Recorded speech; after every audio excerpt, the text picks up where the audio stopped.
नमस्कार. Home minister को powered by ॲक्टिव्हिल 2-in-1च्या या भागात मी आदेश बांदेकर आपल्या सगळ्यांचं मनापासून स्वागत करतो. पूजा ज्ञानेश्वर बोडके या कुटुंबाबरोबर यापूर्वीच्या भागात सुद्धा आपण गप्पा मारल्या. आज आपणा सर्वांना मकर संक्रांतीच्या खूप खूप शुभेच्छा देतो. तिळगुळ घ्या, गोड गोड बोला. सगळ्यांच्या सुखासाठी प्रार्थना करत असताना, गोड बोला असं सांगत असताना समोरच्याचं मन दुखावणार नाही याची काळजी घ्या. आणि ज्याप्रमाणे लाडू घट्ट असतो त्याप्रमाणे तुमचं नातं सुद्धा असंच घट्ट राहू द्या. आजच्या भागात आपण सन्मान करणार आहोत पूजा वहिनींचा. चला पुन्हा जातो आणि गप्पांना सुरुवात करतो. त्या वहिनी, आज संक्रांत आहे, तेव्हा तुम्हा सगळ्यांना संक्रांतीच्या खूप खूप शुभेच्छा. तिळगुळ घ्या आणि गोड गोड बोला. धन्यवाद. तिळगुळ घ्या आणि गोड गोड बोला. म्हणजे मी गोड बोलायचं का तुम्ही गोड बोलायचं? नाही, दोघींनी. किचन गार्डनिंग हा जो विषय आहे त्याच्याबद्दल तुमचं काय म्हणणं आहे? तसा किचन गार्डनिंग या कोरोनाच्या काळात फार महत्वाचा विषय ठरलाय. आता लोकांना बाहेर गेलं तर केमिकलचं खायला मिळतंय, अनेक आजार, एक तर बाहेर जाता येत नाही. त्याच्याऐवजी तुमचा बाल्कनी असेल, टेरेस असेल किंवा घराच्या बाजूला थोडीशी जागा असेल, त्याच्यामध्ये आतापर्यंत फुलं लावतात. फुलं खाता तर येत नाही, उलट फुलांनाही केमिकल वापरतात आणि आपल्या पोटात ते केमिकलचे अंश जातात. त्याच्याऐवजी भाजीपाला जर केला, तुम्हाला फुलं कलरफुल दिसण्यासाठी पाहिजे ना. मी तुम्हाला 14 प्रकारचे लेटूस लावून देतो, 14 कलर आहे त्याच्यामध्ये. खायलाही मिळेल आणि दिसायलाही खूप सुंदर मिळेल. अशा किचन गार्डनिंग पुण्यामध्ये मुंबईमध्ये 10-12 हजार आम्ही करून दिल्यात, पुण्यामध्ये 3,500 करून दिल्यात. कारण तुम्हाला माझं म्हणणं आहे की कांदा, बटाटा आणि लसूण एवढंच विकत घ्यायला लागलं पाहिजे.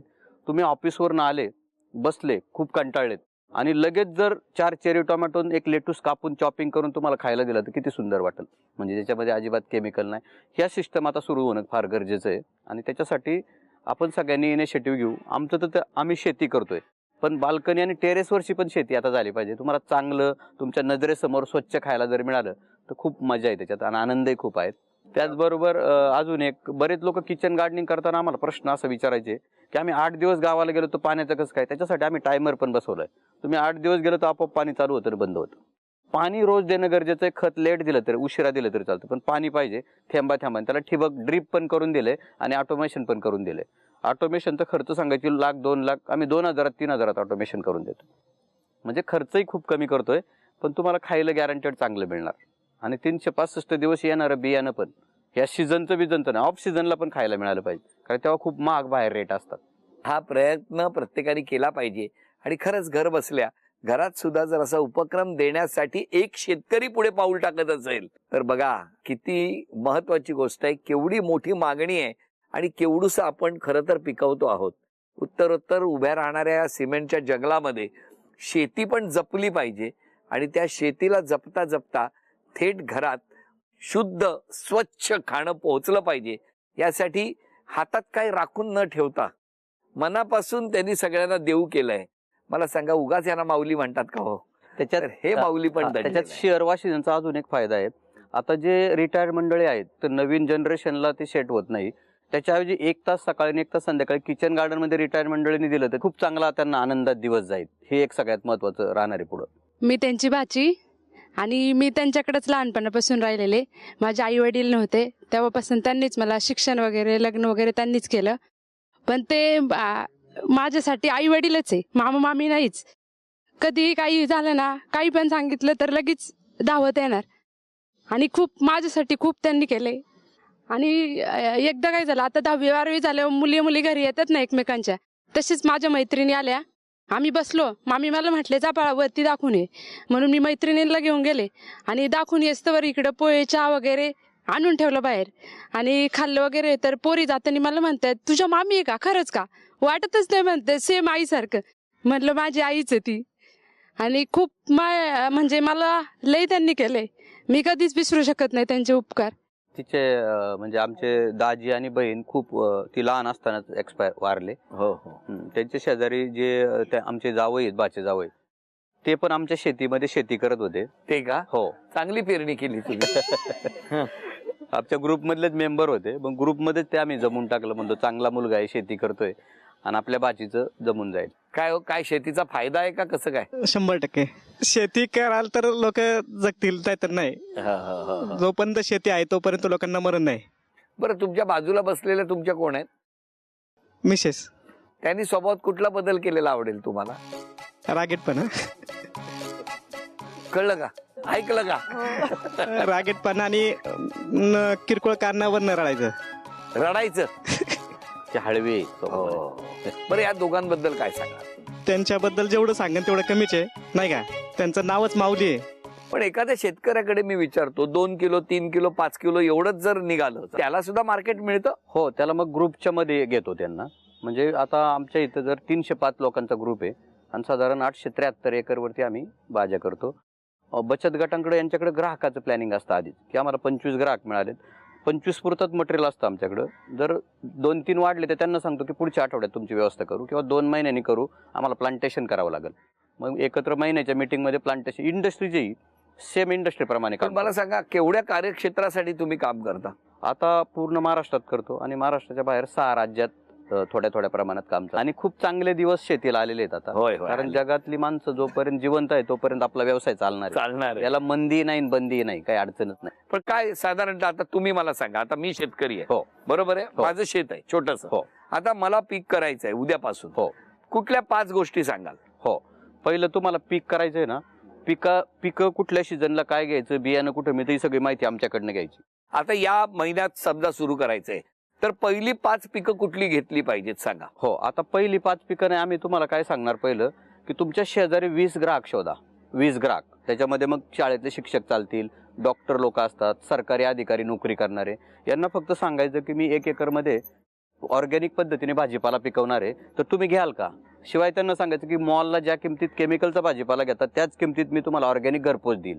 मग ते लिस्ट देतात की आमच्याबरोबर 10 लोक आहे, 5 लोक आहे. लिस्ट घेतल्यावरती आम्ही तुम्हाला लिस्ट टाकतो कोणत्या कोणत्या भाज्यांची लागवड करायची. 25 भाज्या लावायच्यात. आम्ही सिजनेबल काम करत नाही. 365 दिवस तुम्हाला लागेल ते देतो.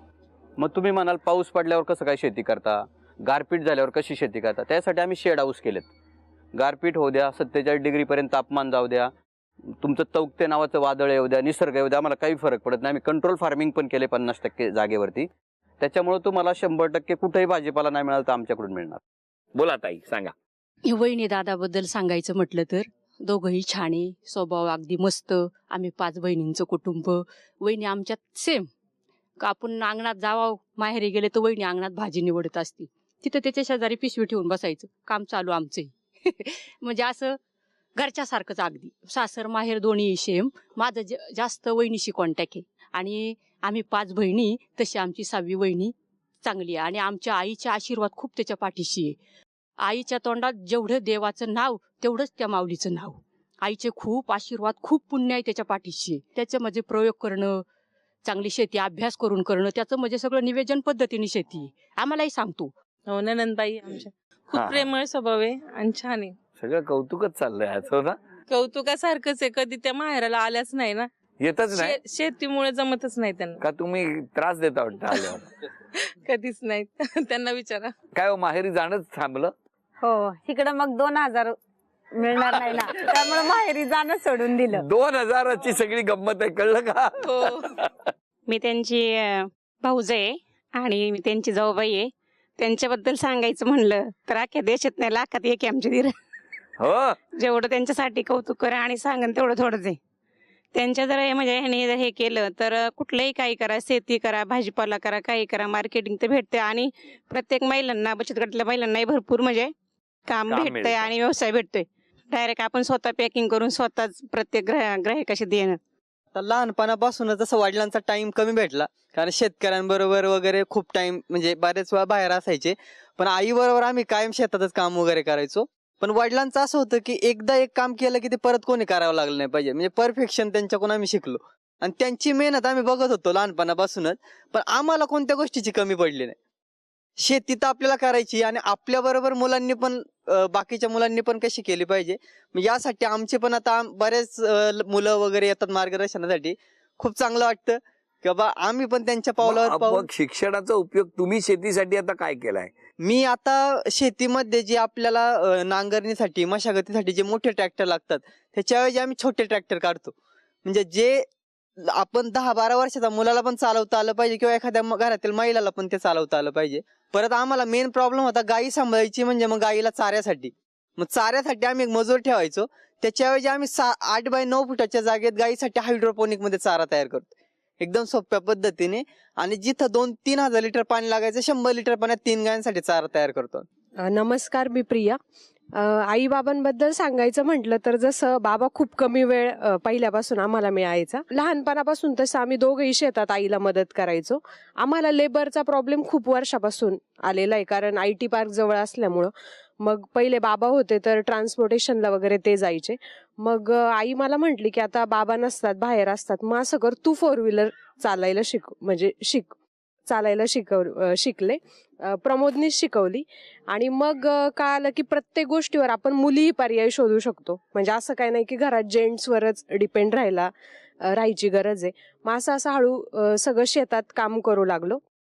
आणि मग जी पहिली खंत वाटायची की बाबा कमी वेळ द्यायचे, पण आज जेव्हा त्यांच्यामुळे 1.5 लाख शेतकरी खूप सुखी पद्धतीने कुटुंब जगतात आहे, तर आज असं वाटतं की ती वेळ आम्हाला कमी मिळाली, पण कदाचित त्या शेतकऱ्यांसाठी एक माऊली म्हणून आज जसं त्यांना म्हटलं जातं त्या पद्धतीने खूप लोक आम्हाला म्हणतात की तुमच्या वडिलांमुळं काल आम्हाला घालायला चप्पल नव्हती, पण आज त्यांच्यामुळं मोठ्या बंगल्यात राहतोय, आम्ही गाड्यात फिरतोय. तर ही सगळ्यात चांगली गोष्ट दोघांबद्दल. आपण काय करता? मी पहिला कॉम्प्युटरचा व्यवसाय करत होतो, पण आता आता लग्नानंतर मी पण शेती आणि मार्केटिंग करतो. सगळे आता तुम्ही हो. हा? तुमचं कसं अरेंज मॅरेज की अरेंज मॅरेज असे. होय ना? हो. कुठे बघण्याचा वगैरे कार्यक्रम झाला होता? हो, घरीच झाला होता. हा. पण त्यांची पण स्टोरी अशी आहे की म्हणजे पहिला माणूस मला असा भेटला की जो मुलीसाठी शेतकरी नवरा बघतोय. हा, मग त्यांना नवरा शेतकरी पाहिजे होता मुलीसाठी, मग जो शेती करेल, शेती करून देईल तिला असा. मग तुम्ही होय तयार होता हो, आम्ही तयार झालो नंतर लगेच शेती करायला? हो. नमस्कार, मी पूजा बोडकेचा भाऊ. हो. दाजी आणि ताई बरोबर सांगायचं झालं तर म्हणजे दोघेही खूप प्रेमळ आहेत. आणि बहिणीचं म्हणजे वडील नेहमी म्हणायचे आपल्या घरची ती लक्ष्मी आहे. आम्हाला शेतात पेरणी करायची असली तरी आम्ही तिच्या हाताने पहिले धान्य वगैरे टाकायचो. आणि आत्ताही आम्ही शेती करतो, ते मी प्रत्येक सल्ला दाजींचाच घेतो. भाताचं रोप टाकायचं असलं तरी दाजींनाच विचारतो. बरं, या गप्पा सुरू असताना एक छोटासा खेळ आहे.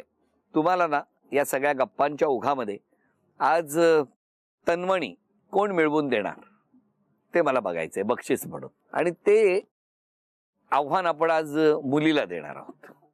हा, ते आता बघूया. तुम्हाला एक छोटासा प्रश्न विचारतो. तुम्ही बसलायत, त्याच्या पाठीमागे, बरोबर त्याच्या पाठीमागे वारा आत बाहेर जाण्यासाठी ना खड्डे केलेले आहेत काही. त्याला छान व्हाईट रंगाने डेकोरेट केलेलं आहे. ते किती आहेत? तुमच्या मागेच आहेत म्हणून मी विचारतो. 3. हा, 3 नक्की? हो. अरे अभिनंदन, अभिनंदन. झी मराठीकडून हा तन्मणी तुम्हाला मिळाला. झी मराठीकडून चांदीचं नाणं. आज माऊली क्षमा मागायची असेल तर वहिनी तुम्ही आधी सांगा, कोणाची मागा? माऊलींची. का हो? ते खूप माझ्यासाठी करतात सगळं. म्हणजे कधी मला कुठली गोष्ट लागली तरी ते मला आणून देतात. नाही कधी म्हणणारच नाही. मग चांगलं आहे ना. मग क्षमा का मागणार? मी कधी कधी म्हणजे चिडते ना, त्यामुळे मी त्यांची क्षमा मागते. तुम्ही आज क्षमा मागायची असेल तर कोणाची मागा? क्षमा मागायची असेल तर माझ्या बहिणींची.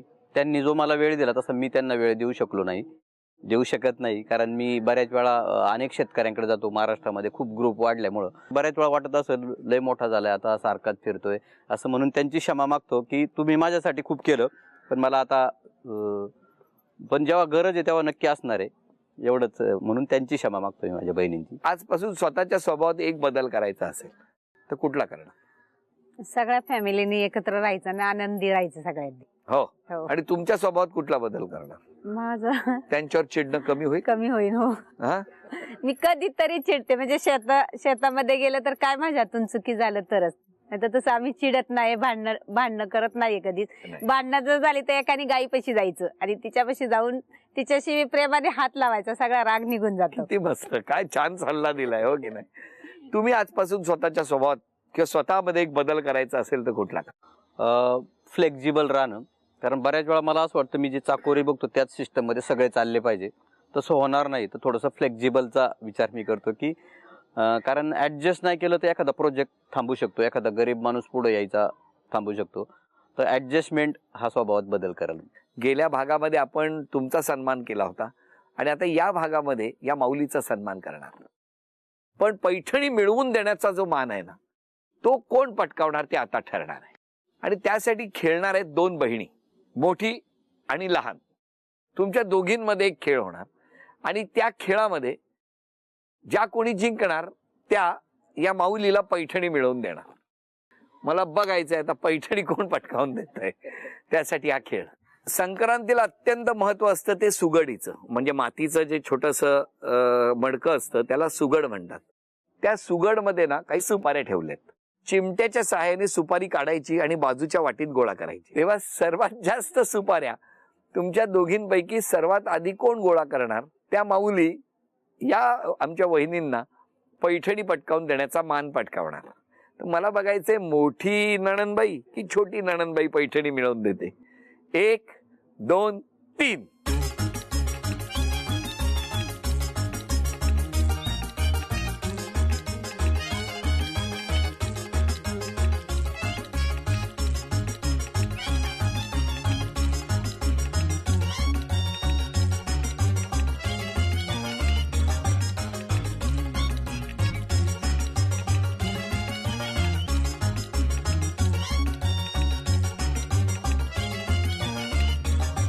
पाच 4 3 2 1.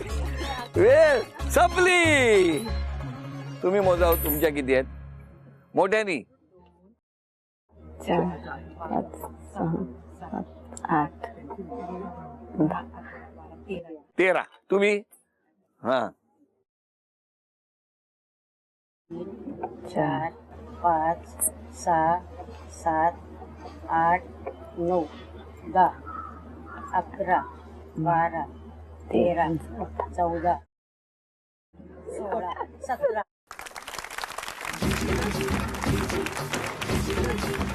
झी मराठीकडून ही भेटवस्तू तुमच्यासाठी. अभिनंदन. नमस्कार. हे चांदीचं नाणं माऊली तुमच्यासाठी. अभिनंदन.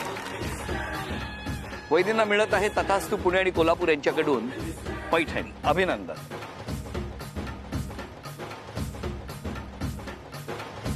तेव्हा या कुटुंबाला शुभेच्छा, आपणाला शुभेच्छा. आजचा भाग इथेच संपवूया आणि पुन्हा भेटूया अशीच एक पैठणी घेऊन होम मिनिस्टरच्या पुढच्या भागात. नमस्कार.